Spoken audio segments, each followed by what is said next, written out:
पूनम ने रोजाना की तरह आज भी मोमोज का ठेला तैयार किया और बाजार पहुंच गई। पूनम की पड़ोसन लड़की ममता आज पहले ही अपना समोसे पकौड़े का ठेला लगा चुकी थी। क्या हुआ, आज तूने ठेला लगाने में बहुत देर कर दी? माँ की तबीयत ठीक नहीं थी, बापू मजदूरी के लिए दूसरे गांव गए हैं, इसीलिए थोड़ा देर से ठेला लगाया। पूनम रोजाना ऐसे ही मोमोज का ठेला तैयार करती थी। पूनम के माता पिता बहुत गरीब थे। दोनों ने मेहनत मजदूरी करके पूनम को पाल पोस कर बड़ा किया था। अब उनकी उम्र हो गई थी, इसलिए पूनम चाहती थी कि वो भी घर के लिए कुछ करे। इसलिए पूनम ने मोमोज बनाने सीखे और खुद का ठेला लगाया। पूनम को मोमोज का ठेला लगाते हुए 1 साल हो गया था। पूनम बहुत ही ईमानदारी के साथ अपना काम करती थी, बढ़िया क्वालिटी की सब्जी और मसाले इस्तेमाल करती थी। पूनम ने अपने काम में कभी भी कोई बेईमानी नहीं की। हमेशा ही उसने ग्राहकों को बढ़िया मोमोज बनाकर खिलाए। उसकी पड़ोसन ममता बहुत ही लालची और बेईमान स्वभाव की थी, इसलिए पूनम उससे ज्यादा बात नहीं करती थी। वो अपने काम पर ही ध्यान देती थी। कल के समोसे बचे हुए आज यही तल लेती हूँ, ग्राहकों को क्या ही पता चलेगा। आज तो मेरी अच्छी कमाई हो गई। कल के पुराने बचे हुए समोसे जो बेच दिए, अब ये पकौड़े जो बचे इन्हें कल बेच दूंगी। ममता, तुझे बेईमानी करते हुए जरा सी भी शर्म नहीं आती? तू लोगों को बासी खाना खिलाती है। तेरे बासी खाने से लोग बीमार पड़ सकते हैं। कभी तो दूसरों के बारे में सोचा कर। तू चुप कर, फालतू की खाली पीली मेरा दिमाग खराब मत कर। तुझे महान बनना है ना, तो तू महान बन। मेरा सिर क्यों खा रही है? मैं अपने हिसाब से अपना काम कर रही हूँ, तू अपने हिसाब से अपना काम करना। पूनम अपना मोमोज का ठेला ममता के ठेले के बिल्कुल पास में लगाती थी, इसीलिए वो बेईमानी होते हुए देख नहीं पाती थी। कई बार पूनम ने ममता को समझाने की कोशिश की, पर ममता थी कि बेईमानी करने से बाज ही नहीं आती थी। एक दिन पूनम मोमोज के ठेले पर पहुंची तो ममता के ठेले पर एक विदेशी आदमी खड़ा हुआ था। ममता उससे झगड़ा कर रही थी। मेरे समोसे के पैसे सीधी तरह से निकालो। ऐसे थोड़ी होता है कि तुम्हारा बैग खो गया तो तुम मुझे पागल बनाओगे। तुम्हारा बैग नहीं खोया है, मेरे पैसे निकालो। सॉरी, मेरे पास पैसा नहीं है, मेरा बैग खो गया है। क्या हुआ ममता, तू क्यों इतना शोर मचा रही है? और ये कौन है? अरे ये विदेशी आदमी मेरे समोसे और पकौड़े खा गया है। अब पैसे देने की बारी आई तो कह रहे कि इसका बैग अभी चोरी हुआ है। कितना बड़ा झूठा आदमी है ये। मेरा यकीन कीजिए, मैं झूठ नहीं बोल रहा। अभी मेरा बैग यही था, अचानक गायब हो गया। उसमें मेरा मोबाइल फोन, मेरा purse, my money, my passport, my card, everything वो मेरे बैग में थे। आप चिंता मत कीजिए। ममता, ये ले इनके पकौड़े के पैसे और समोसे के पैसे। आप मेरे साथ आइए, शांति से मेरे ठेले के पास बैठिए। कोई बात नहीं, मिल जाएगा आपका बैग, घबराइए मत। हाँ, ले जा इस बेईमान को अपने साथ बिठा वहाँ ले जाकर। Thank you. जैसे ही मेरा बैग मिलेगा मैं आपके पैसे आपको लौटा दूंगा।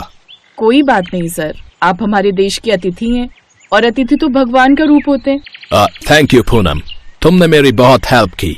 मैंने अपने होटल का फोन नंबर इस कागज पर लिख दिया है। अब तो मैं तब तक विदेश वापस नहीं जा पाऊंगा जब तक मेरा बैग मुझे नहीं मिल जाता। अगर मेरा बैग मिल जाए तो प्लीज मुझे इस नंबर पर कॉल कर देना। वैसे भी मैं अपने बैग को ढूंढने की पूरी कोशिश करूंगा। जी, मैं पूरी कोशिश करूंगी कि आपका बैग मिल जाए। डेविड अपने होटल का फोन नंबर देकर चला जाता है। शाम को पूनम घर लौट कर आती है और सारी बात अपने माता पिता को बताती है। सच में बेचारे परदेसी हैं, ना जाने कौन बैग चुरा ले गया। इस ममता को जरा भी शर्म नहीं आई। मुसीबत में पड़े व्यक्ति की मदद करने की जगह पैसे मांग रही है। तूने अच्छा किया बिटिया, जो उनकी मदद की। बस भगवान करे उनका बैग मिल जाए। हाँ बापू, बस ऐसा ही हो। बेचारे बहुत परेशानी में थे। पूनम अभी अपने माता पिता से बात कर ही रही थी कि तभी पड़ोस में रहने वाली ममता की छोटी बहन गुड़िया पूनम के पास आ जाती है। पूनम दीदी, मेरे साथ बाजार चलोगे? मुझे अपने लिए नई फ्रॉक खरीदनी है। ये देखो मेरे पास कितना बड़ा नोट है। दीदी बता रही थी इसकी बहुत कीमत है, ये बहुत महंगा नोट है। $? ये तुझे कहाँ से मिला गुड़िया? मुझे ममता दीदी ने दिया। उनके पास ऐसे बहुत सारे नोट हैं, एक काले रंग के बड़े बैग में रखे हुए हैं, और मुझे देखो एक ही नोट दिया। पूनम बिटिया, इसका मतलब ममता ने ही डेविड जी का बैग चुराया है। हे भगवान, बताओ तो चोरी कर ली। हमें डेविड अंकल का बैग लौटाना होगा। मैं अभी आई। पूनम गुस्से में ममता के घर गई और उसे डांटने लगी। देख ममता, अगर तू चाहती है मैं ये बात किसी को ना बताऊं कि तूने ही डेविड अंकल के बैग की चोरी की है, तो चुपचाप बैग मुझे दे दे, वरना मैं बापू के साथ जाकर पुलिस को बता दूंगी। फिर तू जेल में सजा काटना। अगर तू सजा से बचना चाहती है कि मैं पुलिस को कोई खबर ना दूं, तो बैग मुझे दे दे। ममता जानती थी कि अब उसकी चोरी पकड़ी गई है। तूने डेविड अंकल का बैग कब चुराया? तू तो खुद उनसे पैसे मांग रही थी। जब मेरे ठेले पर खड़े होकर पकौड़े खा रहे थे, मैंने चुपचाप बैग छुपा दिया था। मुझे लालच आ गया था। मुझे माफ कर दे पूनम, पुलिस को कुछ मत बताना, मेरे बारे में किसी को कुछ मत बताना। नहीं बताऊंगी, और आज के बाद मेरे से कोई मतलब मत रखना, मैं चोरों से बात नहीं करती। कुछ देर बाद अपने पिता के साथ उस होटल में पहुंची जहां पर डेविड रुका हुआ था। अपना बैग वापस देखकर डेविड के चेहरे पर खुशी आ गई। Thank you so much Poonam, तुमने आज मुझे बहुत बड़ी प्रॉब्लम से बाहर निकाला है। डेविड पूनम की ईमानदारी की बहुत सराहना करता है। डेविड को पता चलता है कि पूनम बहुत गरीब घर की है और घर का गुजारा करने के लिए उसके माता पिता मजदूरी करते हैं और वो खुद मोमोज का ठेला लगाती है। अपने काम को और आगे बढ़ाओ, हम तुम्हारे मोमोज को एक ब्रांड बनाएंगे। मैं तुम्हारे बिजनेस पर पैसा लगाऊंगा, हम लोगों को फ्रेंचाइजी बेचेंगे। टेंशन मत लो, अब तुम्हारे आगे बढ़ने के दिन आ गए हैं। हरिया जी, अब आपको भी बहुत मेहनत करनी है। आपकी बेटी अब करोड़पति बनने वाली है। मैं पूनम को एक अमीर बिजनेस वुमन बनाकर रहूंगा, ये मेरा वादा है। पूनम की ईमानदारी ने उसके लिए सफलता के रास्ते खोल दिए। विदेश से आया डेविड उसके लिए एक फरिश्ता बनकर आया। डेविड विदेश में बहुत बड़ा बिजनेसमैन था, उसके पास पैसे की कोई कमी नहीं थी, इसलिए उसने पूनम की बहुत मदद की। पूनम का मोमोज का छोटा सा ठेला एक बड़ा रेस्टोरेंट बन गया। डेविड की मदद से सब कुछ अच्छा होता चला गया। पूनम आगे बढ़ती गई। आज पूनम के हर शहर में मोमोज के रेस्टोरेंट हैं, जो बहुत अच्छे चलते हैं, क्योंकि पूनम बहुत ईमानदारी के साथ काम करती है और उसका काम ग्राहकों को दिखता है। पूनम अपने सारे रेस्टोरेंट में महीने के एक चक्कर जरूर लगाती है, ताकि कोई कमी हो तो वो दूर कर सके। पूनम का एक ही उसूल है, ईमानदारी से काम। डेविड ने अपना वादा पूरा किया और मोमोज बेचकर पूनम करोड़पति बन गई, और ये सब उसकी ईमानदारी से उसे मिला। पूनम के माता पिता भी उस पर गर्व करते हैं कि उन्हें पूनम जैसी बिटिया मिली, जिसने उन्हें जीवन की सारी खुशियां दे दी।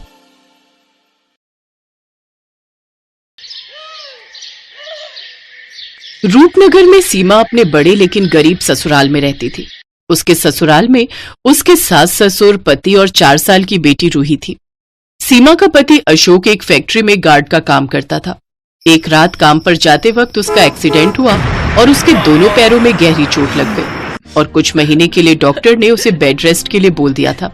अशोक की ऐसी हालत देख फैक्ट्री के मालिक ने उसको बिना तनख्वाह दिए छुट्टी पर भेज दिया। इसलिए घर खर्च चलाने के लिए सीमा ने लोगों के घरों में काम करना शुरू कर दिया। क्या नाम है तुम्हारा? जी सीमा। देखो सीमा, घर की साफ सफाई, झाड़ू पोछा, बर्तन, कपड़े, ये सब काम तुम्हें करने होंगे और इसके बदले में मैं तुम्हें 3000 दूंगी, ठीक है? जी मालकिन, मैं कल से आ जाऊंगी। अगले दिन से सीमा काम पर चली गई। सीमा, घर की साफ सफाई हो गई हो तो फिर जरा किचन भी अच्छे से साफ कर देना, और हाँ, जब जाएगी तो एक बार मुझे फुट मसाज दे देना। उफ, कल शॉपिंग करके आई हूं ना तो पैर बहुत दुख रहे हैं। ठीक है मालकिन, मैं कर दूंगी। सारा काम निपटाकर मालकिन की फुट मसाज करके सीमा घर लौटती है। थकी हारी सीमा घर लौटी तो उसकी ऐसी हालत देखकर अशोक बोला, मुझे माफ करना सीमा, आज मेरे कारण तुम्हें दूसरों के यहाँ ये सब काम करना पड़ रहा है। ये आप कैसी बातें कर रहे हैं जी? जिंदगी में उतार चढ़ाव तो आते ही रहते हैं और बुरा वक्त ही तो है, आज नहीं तो कल कट जाएगा। सीमा एक जिंदा दिल औरत थी, उसमें बहुत हिम्मत थी, वो हर मुसीबत से लड़ना जानती थी। सीमा के ससुराल वाले बहुत ही अच्छे थे। सीमा काम पर जाती तो उसके सास ससुर घर का सारा काम संभाल लेते, लेकिन मालकिन द्वारा दिए गए पैसों से सीमा और उसके परिवार का गुजारा बस उतना ही हो रहा था कि उन्हें 2 वक्त का खाना मिल जाता था। सीमा अपनी मालकिन रश्मिका के घर के सारे काम करती। कभी कभी अगर खाना बनाने वाली नहीं आती तो सीमा खाना भी बना देती। अरे वाह सीमा, तुम तो बहुत बढ़िया खाना बना लेती हो। जी मालकिन, मुझे सब कुछ बनाना आता है, इडली, सांभर, नूडल्स, मोमोज। अरे वाह, फिर तो तुम बड़ी ही टैलेंटेड हो। ऐसे ही समय बीता। एक रोज रश्मिका के बर्थडे पर उसकी कुछ फ्रेंड्स उसके घर आने वाली थी। रश्मिका के सोसाइटी के पास एक बहुत ही नामी रेस्टोरेंट था। रश्मिका ने अपने बर्थडे पर अपने सभी फ्रेंड्स को वो मोमोज खिलाने का प्रॉमिस किया था, लेकिन अपने बर्थडे वाले दिन जब रश्मिका ने उस रेस्टोरेंट में फोन किया तो वो बंद था। ओह नो, इसको भी आज ही बंद होना था, अब मैं क्या करूं? तभी उसकी नजर काम कर रही सीमा पर जाती है। उसने सीमा को सारी बात बताई। लेकिन मालकिन, मैं वो होटल जैसे मोमोज नहीं बना पाऊंगी और तीखी चटपटी चटनी तो मुझे बनानी ही नहीं आती। अरे कौन सी बड़ी बात है, यूट्यूब पर तू उसकी रेसिपी देख ले, सामान मैं मंगवा देती हूँ। वैसे भी तो तू खाना अच्छा बना लेती है, मोमोज भी बनाई लेगी अच्छे से। रश्मिका ने यूट्यूब ऑन कर दिया, जिसे देख सीमा मोमोज और स्पाइसी चटनी बनाने लगी। वो वीडियो देखकर सीमा ने वेज मोमोज, चिकन मोमोज और पनीर मोमोज बना दिए। फिर सीमा ने सबको स्नैक्स सर्व किए, साथ ही चटपटे मोमोज भी खाने को दिए। वाह यार, क्या मोमोज है! सच में इस स्पाइसी रेस्टोरेंट का भी जवाब नहीं। कमाल के कुक हैं इसके। अरे ये कमाल मेरी कुक, मेरा मतलब है मेट सीमा का है। वो रेस्टोरेंट तो आज बंद था, इसलिए मैंने इसे ही बोल दिया बनाने को। क्या सच में? लेकिन इन्हें खाकर तो ऐसा लग रहा है जैसे किसी महंगे रेस्टोरेंट से मंगवाए हो। सचमुच जवाब नहीं इसका। उन सब ने ज्यादातर मोमोज ही खाए। सबको मोमोज इतने पसंद आए कि मोमोज ही कम पड़ गए। सीमा भी अपनी तारीफ सुनकर बहुत खुश थी। घर आकर उसने ये बात अपने ससुराल वालों को बताई। हमें तो पहले ही पता था हमारी बहू बड़ी हुनर वाली है। जो भी काम करती है दिल से करती है और उसमें जान डाल देती है। ऐसी बात है तो माँ कभी हमें भी मोमोज बनाकर खिलाओ, वो भी चटपटे वाले। ठीक है मेरी बच्ची, मैं कल ही तुम सबके लिए बिल्कुल वैसे ही मोमोज बनाऊंगी। अगले दिन सीमा ने घर में मोमोज बनाए और सबको खाने को दिए। मैं ना कहती थी मेरी बहू के हाथों में तो जादू है, जादू। अरे मैं तो कहती हूँ तू लोगों के घरों का काम छोड़कर मोमोज बनाना शुरू कर दे, अच्छी कमाई हो जाएगी। लेकिन इन सब के लिए पैसे कहाँ से आएंगे? मैंने कुछ पैसे जोड़ कर रखे हैं बहू। जब राशन के लिए पैसे देती थी तो उसमें से मैं थोड़ी बचत कर लेती थी बुरे समय के लिए। अब उन्हीं पैसों से मोमोज बनाने का सामान आएगा। सीमा की सास कनस्तर में छुपाए हुए उन पैसों को ले आती है और सीमा को दे देती है, लेकिन वो सिर्फ 1800 रुपए ही थे। ये देख सीमा उदास हो जाती है। क्यों उदास होती है बहू? हर काम की शुरुआत छोटे से ही होती है। आप ठीक कह रही हैं माँ जी, अब मैं इसी से अपना काम शुरू करूंगी। अगले दिन से सीमा ने रश्मिका के घर का काम छोड़ दिया। फिर वो बाजार गई और मोमोज बनाने का सामान ले आई। सामान लाते वक्त उसकी नजर रास्ते में एक टोकरी वाले पर गई। ठेला तो बहुत महंगा आएगा, तो क्यों ना मैं टोकरी में ही मोमोज रखकर बेचूं।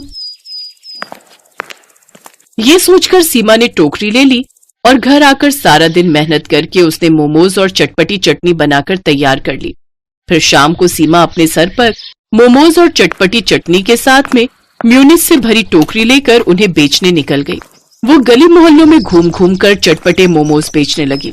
चटपटे मोमोज ले लो, स्वादिष्ट स्वादिष्ट चटपटे मोमोज, जो एक बार खाएगा उंगलियां चाटता रह जाएगा। तभी एक औरत उसके पास आई। अच्छा अच्छा, ऐसी बात है, जरा लगा तो एक प्लेट, मैं अभी तो देखूं कितने चटपटे मोमोज है तेरे। वैसे कितने की है एक प्लेट? जी 30 रुपए। धीरे धीरे सीमा के पास और भी ग्राहकों की भीड़ लगनी शुरू हो गई। कुछ ही देर में सीमा की सारी टोकरी खाली हो गई। वो खुशी खुशी घर गई और सारी बात बताई।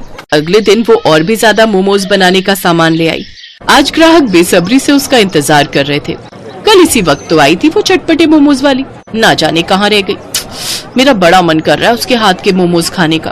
कुछ ही देर बाद सीमा वो मोमोज लेकर पहुंच गई। उस दिन भी उसके सारे मोमोज बिक गए। आज उसकी पहले से भी ज्यादा कमाई हुई। अब सीमा हर रोज वहाँ मोमोज लाकर बेचती। एक रोज जब वो घर पर थी तो एक सेठ उसके घर पर आया। क्या तुम ही वो चटपटे मोमोज वाली सीमा हो? जी मैं ही सीमा हूँ, कहिए क्या बात है? मैं स्पाइसी रेस्टोरेंट का मालिक हूँ। क्या तुम मुझे मोमोज खिलाओगी? बड़ी तारीफ सुनी है तुम्हारे मोमोज की। हाँ मालिक जरूर। सेठ ने जैसे ही वो मोमोज खाए उसके तो होश ही उड़ गए। वाह भाई वाह, मैंने आज से पहले इतने अच्छे मोमोज कभी नहीं खाए। मेरे रेस्टोरेंट में भी इतने अच्छे मोमोज नहीं मिलते। क्या तुम मेरे रेस्टोरेंट के लिए मोमोज बनाओगी? इसके बदले मैं तुम्हें हर महीने 35,000 रुपए दूंगा। सीमा झट से बोली, मुझे मंजूर है साहब। तो ठीक है, कल से ही तुम ये काम शुरू कर दो। और हाँ, तुम्हें आने की जरूरत नहीं है। मेरे आदमी तुम्हारे घर से खुद आकर मोमोज ले जाया करेंगे। सेठ वहां से चला गया। ये सब तुम्हारी मेहनत का कमाल है सीमा। हाँ बहू, और इस काम में हम सब भी तुम्हारी मदद करेंगे। अगले दिन से सीमा मोमोज बनाने लगी। होटल से कुछ आदमी उसके घर से चटपटे मोमोज ले जाते और उसे रेस्टोरेंट में बेच देते। अब अशोक भी पूरी तरह ठीक हो गया और वो भी सीमा की इस काम में मदद करने लगा। धीरे धीरे सीमा ने अच्छे खासे पैसे जोड़ लिए। इस काम से उसकी आमदनी और ज्यादा बढ़ गई। अब तो उसके पास ग्राहक और ज्यादा बढ़ गए। वो पूरे शहर में चटपटे मोमोज वाली के नाम से मशहूर हो गई। अब उसकी और उसके परिवार की गरीबी भी दूर हो गई। Best buddies. Hello friends. Thanks for watching this video. अगर आपको ये वीडियो पसंद आया है तो प्लीज लाइक, सब्सक्राइब, कमेंट्स करें इस वीडियो पर और हाँ, शेयर करना भी ना भूलें। और भी मजेदार वीडियो देखने के लिए नीचे दिए गए बेल आइकॉन को दबाएं। देखते रहिए बेस्ट बडीज।